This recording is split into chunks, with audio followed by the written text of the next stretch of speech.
Maliit lang ito, pero alam mo ba na kapag sabog ito ng ulo, tiyak na makitamaan ka kahit malayo ang pinaroroonan mo.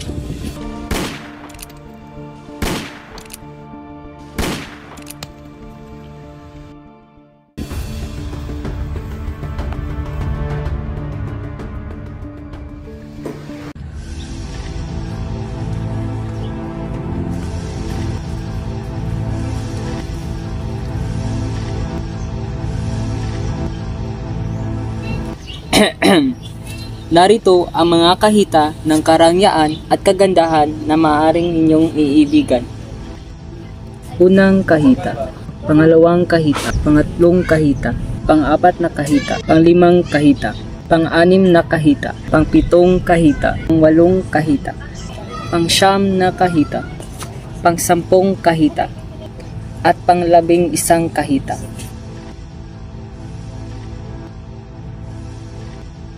Dito po ang aming mga tahanan. Kura! Pwede mo ko yung lupa ko! May karaputan ako sa lupa ko!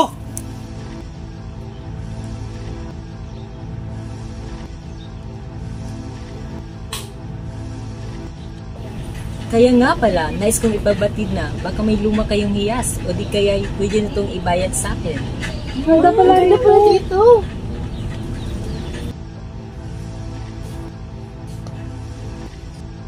Kayo po, may tinatago po ba kayong alahas? May pabili na po lahat ng anak ko. At ang mga last na natitira, wala na mga halaga. Ata, Kabisan Talis. Yun po, lakit ni Maria Clara. Oo nga, yung lakit. Yung lakit? Opo, isang magandang lakit na may diamante at esmeralda. Isinuot po yun ng aking matalik na kaibigan bago siya pumasok sa ministeryo. Saglit lamang.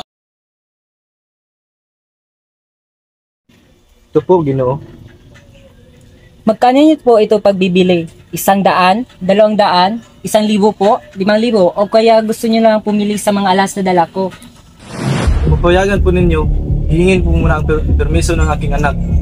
Matapos po ang pabilihan, naghanda na po ang iyong silid sa pamahinga, Ginoo.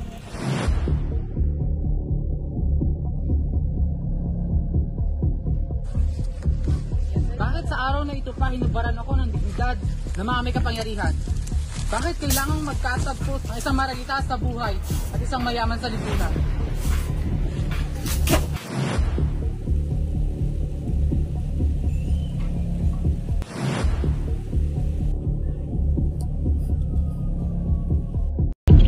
Kura!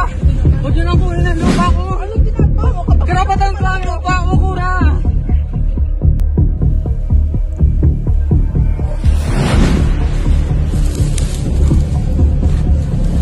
Maliit lang ito, pero alam mo bang nakapagpasabog ito ng ulo? Tiyak na tatamaan ka, kahit gaano pa kalayong kinaroroonan mo.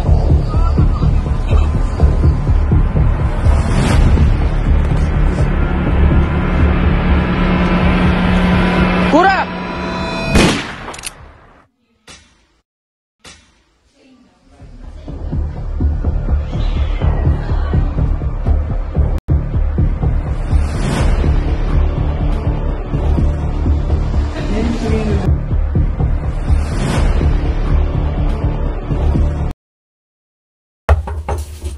Bakit kayo nandito? Pinupunta kami ni Alpes Kumpisnares, may pinatay raw dito noong nakaraang gabi.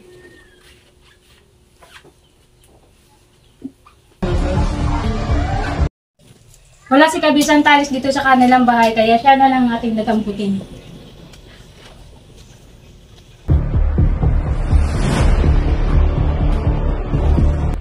Ginoo, patawad sa aking kapangahasan. Kinuha ko ang baril ninyo upang masingil ang ilang pagkakautang, kalakip ang lakit bilang kabayaran. Pinapayuhan ko kayong mag-ingat. Kalulungkot kong sa ating muling pagkikita at huhulihin namin kayo at ipatutubo sa malaking presyo tulad ng inyong mga alahas.